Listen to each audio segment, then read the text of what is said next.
දීඝනිකාය ගන්ථාරම්භ කතා කොටසෙහි 23 වන පිටුවෙහි අවසාන ඡේදය අපි ඉගෙන ගනිමින් සිටින්නේ. මේ වනතෙක් අපි ඉගෙන ගත්තා ආනන්දයන් වහන්සේ අරහත්ත්වයට පැමිණිලා ධර්ම සංගායනා කරන භික්ෂුන් වහන්සේගේ සංඝ සන්නිපාතයට සප්තපන්නී ගුහා ద్వාරයේ සකසා තිබෙන මණ්ඩපයට මහත් වූ ප්‍රභාස්වර සහිතව වැඩම කිරීමත් මහා කාශ්‍යපයන් වහන්සේ තෙවරක් සාදුකාර දීමත් ඉන් අනතුරු මහා කාශ්‍යපයන් වහන්සේ ධර්ම සංගායනාව ආරම්භ කිරීම පිණිස පළමුව කුමක් සංගායනා කළ යුතුදැයි විමසීමත් ඒ අනුව ශාසනයේ ආයුෂයේ විනයම වනහින් පළමු විනය සංග්‍රහය නැත්නම් විනය සංගායනා කිරීම කළ යුතු බවට සංඝයා වහන්සේ සම්මත කිරීමත් කවුරුන් විසින් කවුරුන් මුල් කොටගෙන විනය සංගායනාව කළ යුතුද යයි විමසන කල්හි උතුම් වූ ආනන්දයන් වහන්සේ පොහොසත් වන්නේ වී නමුත් විනයදරයන් අතර මේ බුද්ධ ශාසනයෙහි ශ්‍රාවකයන් අතර අග්‍රස්ථානයෙහි භාග්‍යවත් අරහත් සම්මා සම්බුදුරජාණන් වහන්සේ විසින්ම අග්‍රකොට අග්‍රස්ථානයෙහි තබා වදාළ උපාලි මහරහතන් වහන්සේ ප්‍රධාන කොටගෙන විනය සංගායනා කළ යුතුයයි දැන් සම්මත කෙරෙන. දැන් එතෙන් පටන් ඉදිරි කොටස ඉගෙන ගනිමු. තතෝ තේරෝ විනයං උච්චනත්තාය අත්තනාව අත්තානං සම්මන්නි. එහි තෙරුන් වහන්සේ විනය ප්‍රශ්න විමසනු පිණිස අත්තනාව අත්තානං සම්මන්ති. තමන් තමාම සම්මත කරගත්ත. කවුද? මහා කාශ්‍යපයන් වහන්සේ ප්‍රශ්න විමසීම පිණිස අතිශයින් ජේෂ්ඨ වූ අතිශයින්ම ශ්‍රේෂ්ඨ වූ උත්තම වූ මේ ස්ථානයේ වැඩහින්න අග්‍රතම වූ ශ්‍රාවකයන් වහන්සේ හැටියට තමාව සම්මත කරගන්නවා ප්‍රශ්න විමසීම පිණිස. උපාලි තේරෝපි විස්සජ්ජනත්ථාය සම්මන්ති. උපාලි තෙරුන් වහන්සේ විසර්ජනයේ පිණිස නැත්නම් ප්‍රශ්න විසඳීම පිණිස භාග්‍යවතුන් වහන්සේ මෙසේ තමයි දේශනා කරන ලද්දේ මේ විදිහට තමයි දේශනා කරන ලද්දේ ආදි වශයෙන් පිළිතුරු දීම පිණිස සම්මත කළහ. තත්‍රායන් පාලි මේහි පාලියයි. අතකෝ ආයස්මා මහා කස්සපෝ සංඝං ඥාපේසි. ඉක්බිති මහා කාශ්‍යප තෙරණුවෝ සංඝයාට දැන්වූහ.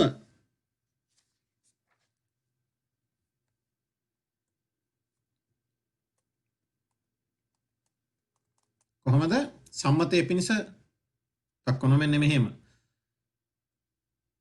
24 වෙනි පිටු. සුනාතු මේ ආවුසෝ සංඝෝ යදි සංඝස්ස පත්ත කල්ලං. ආයුෂ්මත් සංඝයා මා කියන දේ නැත්නම් මාගේ වචනය අසන වෙනව නැත්නම් අසත්ත. යදි සංඝස්ස පත්ත කල්ලං. ඉදින් සංඝයා සුදුසුයයි හඟින්නේ නම්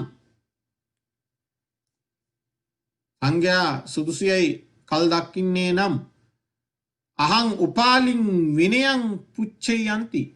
මේ කාලේ සුදුසු නම් මම උපාලිගෙන් විනය විමසමී යනුවෙන්. ආයස්මාපි උපාලි සංගඤ්ඤාපේසි. ආයුෂ්මත් උපාලි තෙරුණු මෝද සංඝයාට දැන්වූහ. සුනාතු මේ භන්තේ සංඝෝ යදි සංඝස්ස පත්ත කල්ලං. ආයුෂ්මත් සංඝයා වහන්සේ මා කියන දේ අසනු මැනව. ඉදින් සංඝයාට මේ කාලය පැමිණි කාලයේ සුදුසියයි හඟින්නේ නම් අහං ආයස්මතා මහා කස්සපේනි විනයං පුට්ඨෝ විස්සජ්ජයන්ති. මම ආයුෂ්මත් මහා කාශ්‍යපයන් වහන්සේ විසින් විනය විමසන ලදුවේ විසඳන්නෙමි කියලා පිළිතුරු දෙනවා. දැන් ඔබට විමසීමෙන් බලනවා නම් මේ ප්‍රකාශයන් දෙකෙහි ආමන්ත්‍රණ විදියේ වෙනසක් තිබෙනවා. මොකක්ද වෙනස?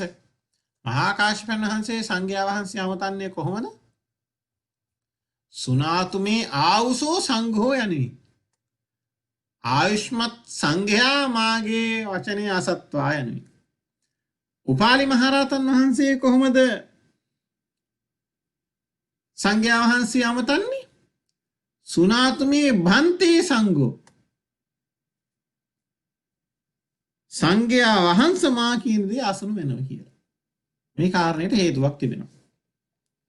භාග්‍යවතුන් වහන්සේ සිටින තාක්කල්, භාග්‍යවතුන් වහන්සේ වැඩ වාසය කරන තාක්කල් සංඝයා වහන්සේලාට ජේෂ්ඨ වූයේ හෝ කනිෂ්ඨ වූයේ හෝ අමතන ලද්දේ ආවුසෝ වාදී. ඒ කියන්නේ ආයුෂ්මතුනි යනුයි. එක මෛත්‍රී සාගත ගෞරව සම්ප්‍රයුක්ත වාදයක්. ආමන්ත්‍රණ ක්‍රමය. භාග්‍යවතුන් වහන්සේ පිරිනිවන් සමයේහි භික්ෂුන් වහන්සේලාට පනවා වදාරනවා. භාග්‍යවතුන් වහන්සේගේ ඇවෑමෙන් පසුව ජේෂ්ඨ සංඝයා වහන්සේට ආවුෂෝ වාදයෙන් ආමන්ත්‍රණය නොකළ යුතුයි කියලා. භාග්‍යවතුන් වහන්සේගේ ඇවෑමෙන් පසුව ජේෂ්ඨ සංඝයා වහන්සේට භන්තේ වහන්සේ යනුවෙන් ආමන්ත්‍රණය කරන්න ඕන. ජේෂ්ඨ ස්ථවිර ස්වාමීන් වහන්සේලාට කනිෂ්ඨ භික්ෂුන් වහන්සේලාට තමාට වඩා කනිටු භික්ෂුන් වහන්සේලාට ආවුසෝ වාදයෙන් ආමන්ත්‍රණය කරන්න හැකියාව තියෙනවා. හොඳයි. ඒ අනුව උපාලි මහරහතන් වහන්සේ මෙසේ සංඝයා විමසනවා.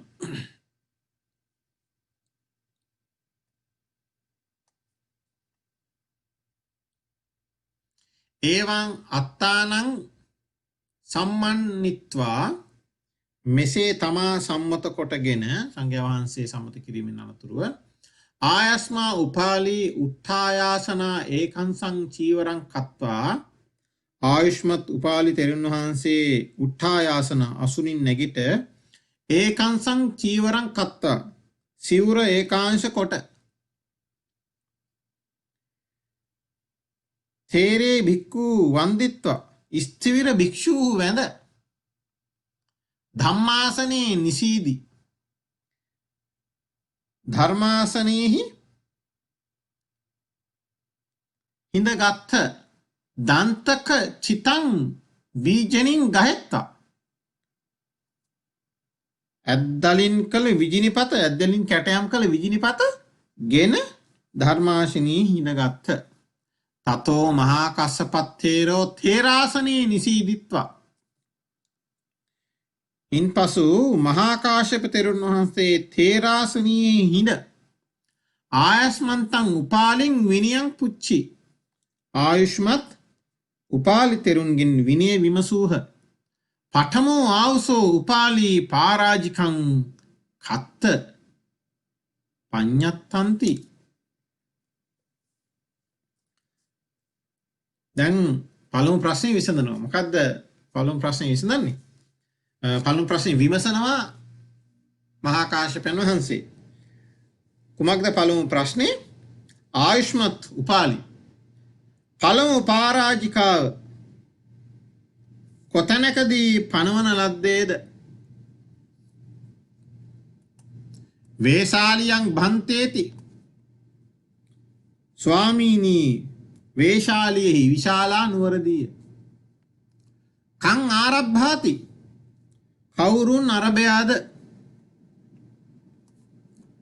සුදින්නං කලන්ද පුත්තං ආරබ්භාති. කලන්දක පුත්‍ර සුදින්න අරභයාය. කිස්මින් වත්තුස්මින්ති කවර වස්තුවක් මතද? මේ තුන ධම්මේති මෛතුන ධර්මය ලිංගික සංසර්ගය පිළිබඳව වන විනය කාරණාව අරභයාය.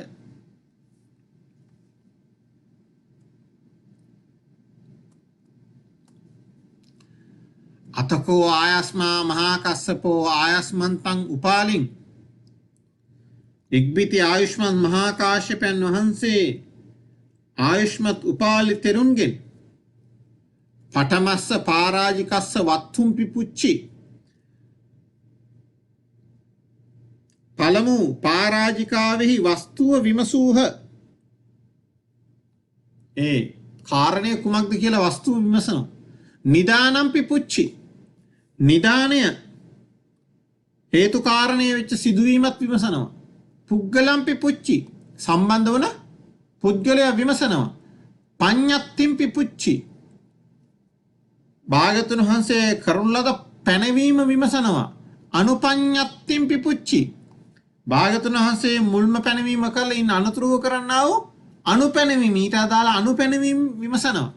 ආපත්තිම් පිපුච්චි ආපත්‍ය විමසනවා. යම් පරාජිකාවක් හෝ යම් විනය කාරණාවක වැරදි බවට පැමිණීම නිසා ඒ සිදු කිරීමෙන් වැරදි කරු බවට පැමිණීම නිසා වන මේ ශාසනීය ආපත්‍ය කුමක්ද යයි විමසනවා.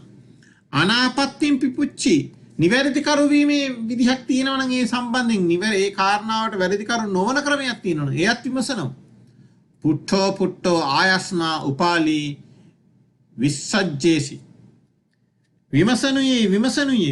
විමසූ කරුණු ආයස්මා උපාලි ආයුෂ්මත් උපාලි තෙරුන් විසජ්ජේසි විසඳූහ.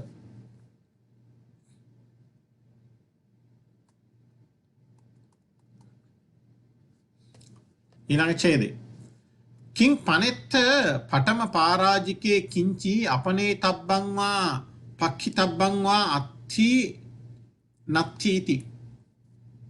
කිං කිමද පනෙත්ත පඨම පාරාජිකේ මේ පඨම පාරාජිකාවෙහි වනාහි කිංචි අපනේ තබ්බං වා කිසිවක් ඉවත් කළ යුතු. මේ භාග්‍යවතුන් වහන්සේ පනවා වදාළ දැන්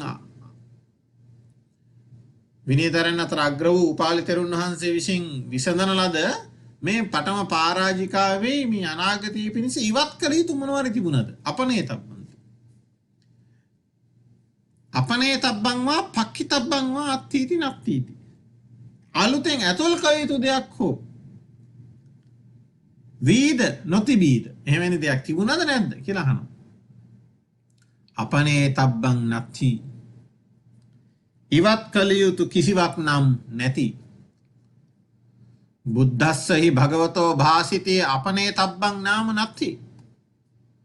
භාග්‍යවත් වූ බුදුරජාණන් වහන්සේගේ භාෂිතේහි වචනේහි බුද්ධ වචනේහි අපනේ තබ්බං ඉවත් කළ යුත්තක් නාම නම් නත්ථි නැති. නහි තථාගතා ඒක ව්‍යංජනම්පි නිරත්තකං වදන්ති. තථාගතයෝ වනාහි නිරර්ථක එක ව්‍යංජනයක් එක නිකන් අකුරු ශබ්දයක්වත් නොකියන සේක. සාවකානං පන දේවතානං වා භාසිතේ අපනේ තබ්බම්පි හෝති. ශ්‍රාවකයන්ගේ හෝ දේවතාවන්ගේ භාෂිතයෙහි වනාහි ඉවත් කළ යුතු දෑද ඇත. එවැනි ඇති. තං ධම්ම සංගාහකක් තේරෝ අපනයින්සු. එවැනි දෑ ධර්ම සංග්‍රාහකතෙරුන් ඉවත් කළහ. ධර්ම සංග්‍රාහකතෙරුන් තෙරවරු ඒවා ඉවත් කළහ. භාග්‍යවතුන් වහන්සේගේ වචනේ කිසි දෙයක් ඉවත් කරලා නැහැ. පක්ඛි තබ්බං පන සබ්බත්ථාපි අත්ති. එකතු කළ යුතු දේ වනාහි නම් සියලු තැන්හි ඇත. තස්මා යං යත්ත පක්ඛිතුං යුත්තං න පක්ඛිපින්සුයේව. එනිසා දැන් එකතු කළ යුතු දේ නම් තියෙනවා. ඉවත් කරන්න නම් භාග්‍යවතුන් වහන්සේගේ වචනේ කිසිම දෙයක් නෑ ඉවත් කරන්න. නමුත් අන්‍ය දේවතාවන්ගේ භික්ෂුන්ගේ ශ්‍රාවකයන්ගේ වචනවල ඉවත් කළ යුතු දේ තියෙන්න පුළුවන්. ඒවා ධර්ම සංග්‍රාහක තෙරුන් වහන්සේලා ඉවත් කරනවා. පක්ඛිතබ්බං පන සබ්බත්ථාපි අත්ති යනුවෙන් කියද්දී එකතු කළ යුතු දෑ වනාහි ධර්ම සංග්‍රහය කරද්දී එකතු කළ යුතු දෑ වනාහි සියලු තැන්හි ඇත කියලා මෙන්න මෙහෙම කියනවා. තස්මා යං යත්ත පක්ඛිපිතුං යුත්තං එනිසා යම් තැනෙක් යමක් එකතු කළ යුතු නම් තම් පක්කි පිංසුයේව ඒ එකතු කළාහුය. දැන් විග්‍රහය දක්වනවා. කිං පන තන්ති ඒ කවරනම් පාලියක්ද කොටසක්ද මේ එකතු කළේ කියලා අහනවා. දැන් කිව්වනේ සියලු තැන් හිත කියලා. එතකොට භාගතුන් වහන්සේගේ දේශනා අතරත් එකතු කළ යුතු දේ තියෙනවාද කියලා විමතියක් මත වෙන්න පුළුවන් කෙනෙක්ට. දැන් මේ කාරණේ මනාවකට විසඳනවා කොහොමද? මොන වගේ පාලි කොටස්ද එකතු කළේ?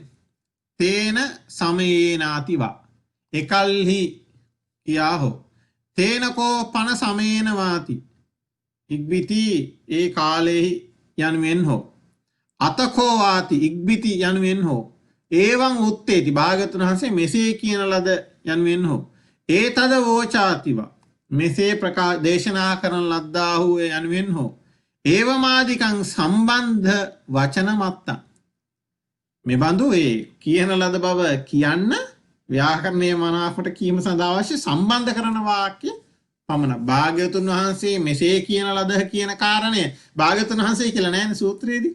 ඒතකොට ඒ කාරණේ කියලා තියෙනවා. මෙසේ දේශනා කොට වදාළහ කියන කාරණය නෑනේ භාග්‍යවතුන් වහන්සේ දේශනා කරපු කොටසේ. එතකොට ඒ කාරණය සම්බන්ධක වාචයක් හැටියට කියලා තියෙනවා. ඒවං පක්කි පිතබ්බ යුත්තං පක්කිපිත්වා පන ඉදං පඨම පාරාජිකන්ති තපේසු මෙසේ එකතු කළ යුත්තක් වී නම් ඒ එකතු කොට මේ ප්‍රථම පාරාජිකාව යයි තපේසුන් තැබූහ. පඨම පාරාජිකේ සංඝා මාරුල්හේ පංච අරහන්ත සතානි සංඝං ආරෝපිත නයනේව ඝන සජ්ජායම කංසු. පඨම පාරාජිකේ ප්‍රථම පාරාජිකාව සංඝා මාරුල්හේ සංග්‍රහ කළ කල්ලි ප්‍රථම පාරාජිකාව මේ විදිහට ප්‍රශ්න විසර්ජන වශයෙන් මනාකොට පරිපූර්ණ කොට අර පෙරණ කියන ලද සියලු විස්තර සහිතව සංග්‍රහ කරන ලද කල්හි පංච අරහන්ත සතානි 500ක් රහතන් වහන්සේලා සංඝං ආරෝපිත නයනේව සංග්‍රහයට නැගූ ආකාරයෙන්ම දැන් අර මෙසේ කියන ලදී වචනේ සියල්ල එක මනාකොට එකතු කරලා ශ්‍රාවකයන් වහන්සේලා හෝ දෙවියන් හෝ කියපු බුද්ධ වචනේ නොවන අනවශ්‍ය දැන් භාගතුන් වහන්සේ වගේ නෙමෙයි ශ්‍රාවකයන් වහන්සේලා හෝ දෙවියෝ හෝ නැවත නැවත කියන්න පුළුවන් ව්‍යාකරණ වරද්දලා කියන්න පුළුවන් අර්ථය වරද්දලා කියන්න පුළුවන් සමාන පද වරද්දලා කියන්න පුළුවන් මනාවකට ප්‍රකාශන වෙන්න පුළුවන් ශබ්ද කෙරෙන්නේ නැති වෙන්න පුළුවන් එවැනි දේ තියෙනවා. ඒ සියල්ල මනාවකට හදනවා මේ අර්ථ ධර්ම නිරුක්ත පටිභානෙහි අග්‍ර වූ මහා චිත්තවාසී භාවයෙන් යුක්ත සකල විදාකාරයෙන් කෙලස් දුරු කරන ලද සකල ලෝකයට උත්තම වූ ඥානයන්ගෙන් යුතු මේ මහතෙරුන් වහන්සේලා 509. ඒ විදිහට සකස් කරලා ඒ කරන ලද ආරෝපිත ක්‍රමයෙන් සංග්‍රහ කරන ක්‍රමයෙන්ම ඝන සජ්ජායම කංසු සමූහ සජ්ජායනාවක් කරනවා කියනවා. ඝන සජ්ජායනා කළහ. තේන සමයේන බුද්ධෝ භගවා වේරංජායි විහෙරතිති. ආරම්භ වෙන්නේ කොහොමද? පාරාජිකා පාළි මේ පළමු කොටස ආරම්භ වෙනවන්න. තේන සමයේන බුද්ධෝ භගවා වේරංජායි විහෙරතිති. සජ්ජායනාව ආරම්භ කරනවා. ඒ සමයෙහි භාග්‍යවතුන් වහන්සේ වේරංජාවෙහි වාසය කරන සේක යනුවෙන් තේසං සජ්ජායාරද්ධ කාලේයේව සාධුකාරං දදමානා විය මහා පතවී උදක පරියන්තං කତ୍වා අකම්පිත්ත. මේ තේන සමයේන බුද්ධෝ භගවා වේරංජාය විහෙරති යනුවෙන් රහතන් වහන්සේලා 509 සජ්ජායනය ආරම්භන කල්හිම සාධුකාරං දදමානා විය සාධුකාර දෙන්නාක් මෙන් මහා පතවී උදක පරියන්තං කତ୍වා අකම්පිත්ත. මහා පෘථිවිය සාගරය සාගර දිය කෙලවර කොට කම්පා විය යනුවෙන් සඳහන් කරනවා. ආරම්භ කොටස මොකක්ද? පාරාජිකා පාළියෙහි ප්‍රථම පාරාජිකාව භික්ෂුන් වහන්සේලා විසින් කිසිසේත්ම බිඳිය නොහැකි යම්සේ බිඳින් ලද්දේ නම් භික්ෂුත්වය උපසම්පදාවක් නැතිවන ප්‍රධාන සිල්පද අතරින් එකක්. තමයි මේ ප්‍රථම පරාජිකාව. මේ සංග්‍රහ කරනවා.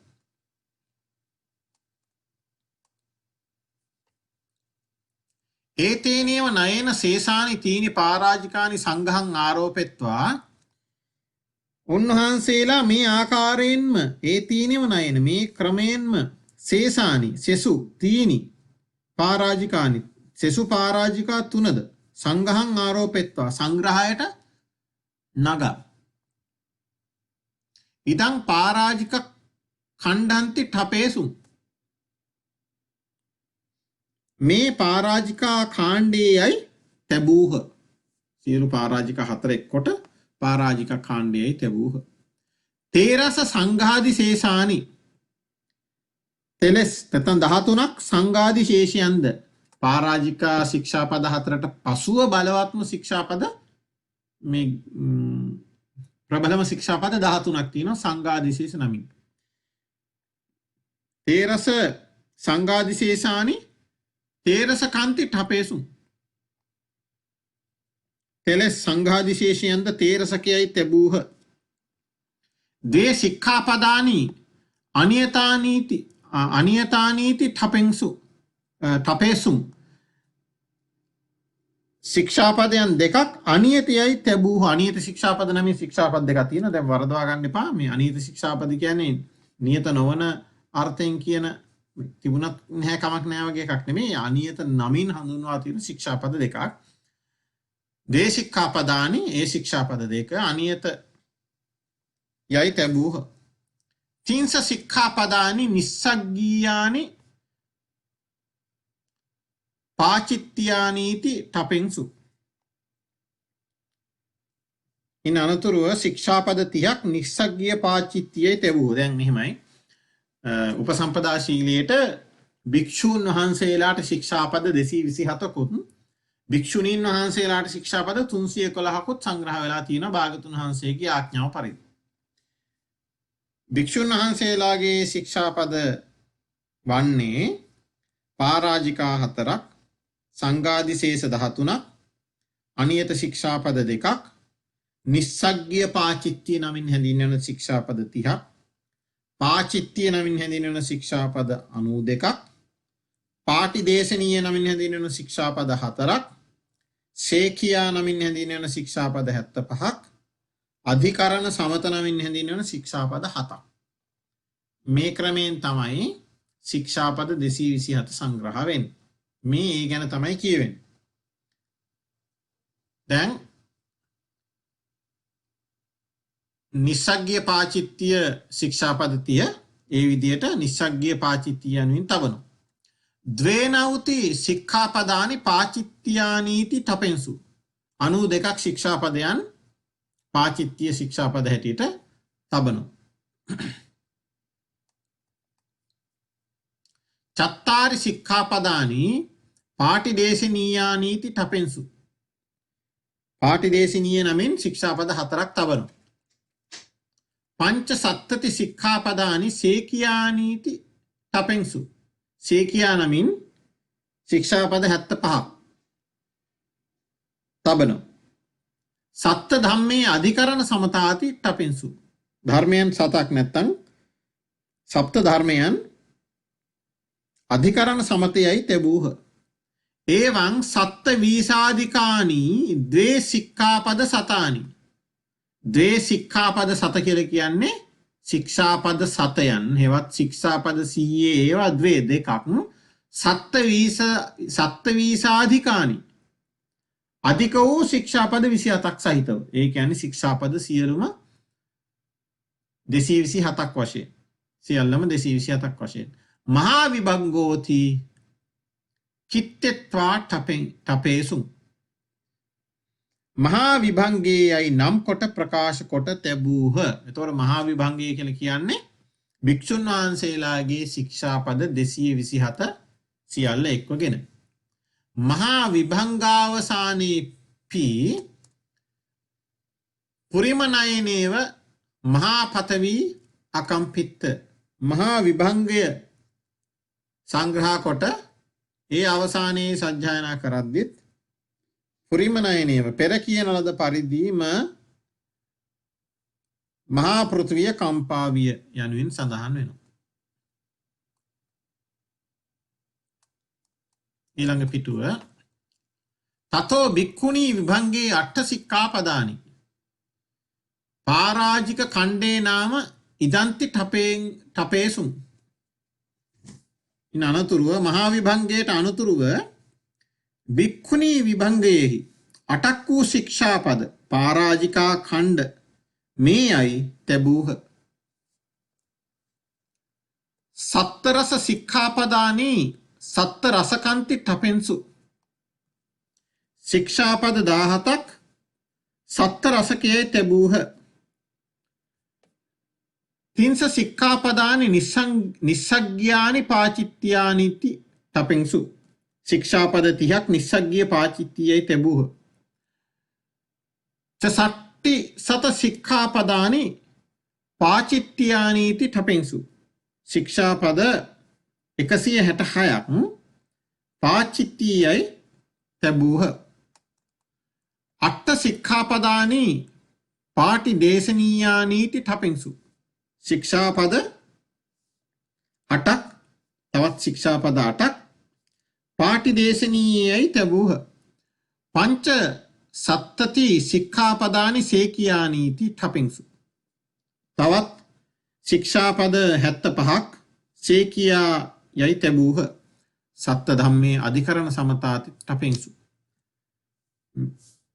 ධර්මයන් 7ක් සප්ත ධර්මයක් අධිකරණ සමතයයි තැබූහ. එවං තීනි සික්ඛාපද සතානි චත්තාරිච සික්ඛාපදානි භික්ඛුනී විභංගෝති චිත්තෙත්ව. මෙසේ 304ක් වූ තීනි සික්ඛාපද සතානි චත්තාරිච සික්ඛාපදානි 300කුත් තවත් 4කුත් ශික්ෂාපදයන් සංග්‍රහ කොට භික්ඛුනී විභංගෝති කිත්තෙත්ව.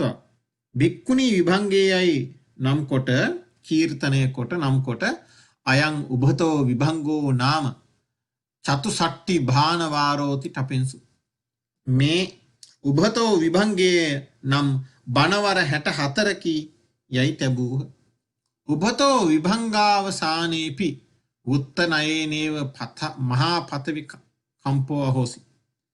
උභතෝ විභංගාවසානයේද කියන ලද පරිදි මහා පෘථිවිය කම්පා විය.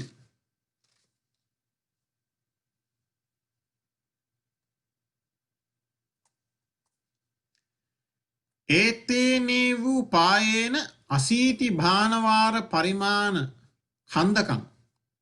මේ උපායෙන්ම බණවර 80කින් යුක්ත කන්දකේ දැන් විභංගේ උභතෝ විභංගයේ බණවර කීයද 64යි.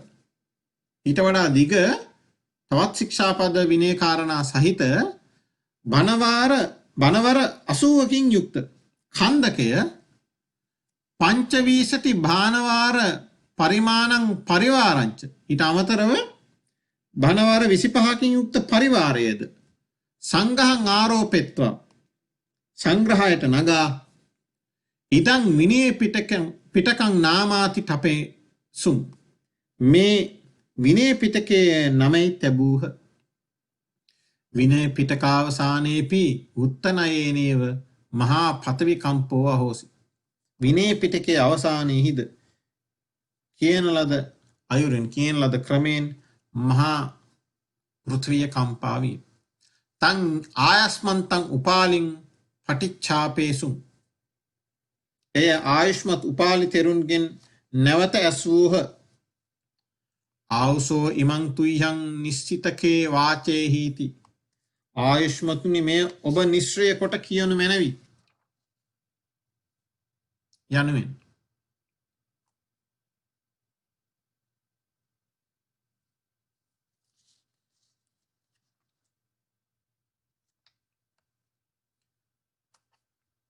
විනය පිටක සංඝාවසානයේ උපාලිත්තේරෝ දන්තක චිතං බීජනින් නික්ඛිපිත්වා ධම්මාසනා ඕරෝහිත්වා තේරේ භික්ඛු වන්දිත්වා අත්තනෝ පත්තාසනේ නිසීදි.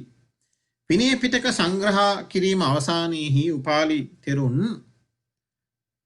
ඇද්දලින් කැටයම් කළ විජිනිපත තබා ධර්මාසනෙන් බැස තේරේ භික්ඛු වන්දිත්වා ස්තවිර භික්ෂුන් වැඳ අත්තනෝ පත්තාසනේ සීදී තමාට පැමිණි අසුනෙහි වැඩහුන්හ.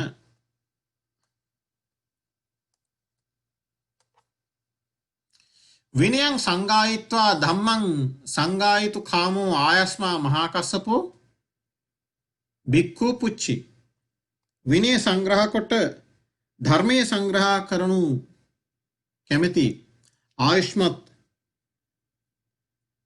මහා කාශ්‍යපයන් වහන්සේ භික්ෂූන් විමසූහ.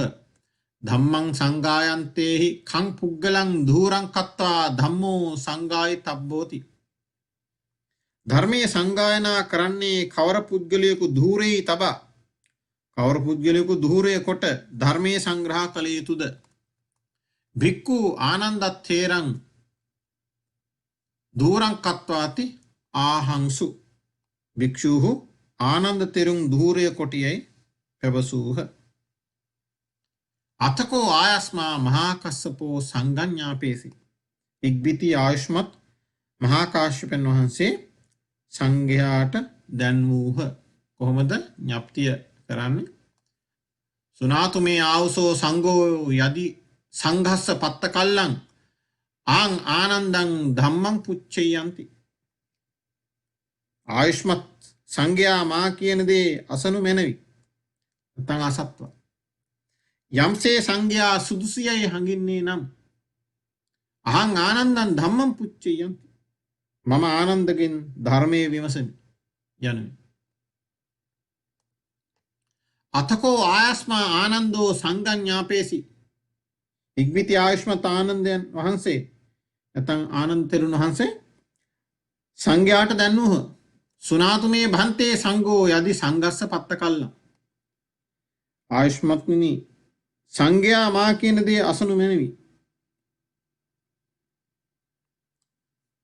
ආයුෂ්මතුන් නෙමෙයි සංඝයා වහන්ස සංඝයා මාගේ බස් අසත්වා සංඝෝ යදිදම් සංඝස්ස පත්ත කල්ලං අහං ආයස්මතා මහා කස්සපේන ධම්මං පුට්ටෝ විසජ්ජයන්ති. යම්සේ සංඝයා සුදුසියයි හඟින්නේ නම් මම ආයුෂ්මත් මහා කාශ්‍යපයන් වහන්සේ විසින් විමසන ලදුව ධර්මයේ විමසන ලදුව විසඳන්නෙමි යනුයි. මින් ඉක්බිති තමයි ත්‍රිපිටකයේ සූත්‍ර පිටකයත් අභිධර්ම පිටකයත් සංග්‍රහ වීම සිදු වෙන්නේ. අපි මේ ප්‍රමාණයෙන් අද දිනේ ලිපිගොනුව සහ මේ කරුණු සාකච්ඡා කිරීම අවසන් කරමු. ඊළඟ දිනේ පටන් ඉදිරි කොටස් සාකච්ඡා කරන්නට අපිට හැකියාව ලැබේවි. ඒ අතරේ අපහසු තැන් ප්‍රශ්න විමසිය යුතු තැන් මතුවනා නම් ඔබට දැන් පුළුවන් ඒ පිළිබඳව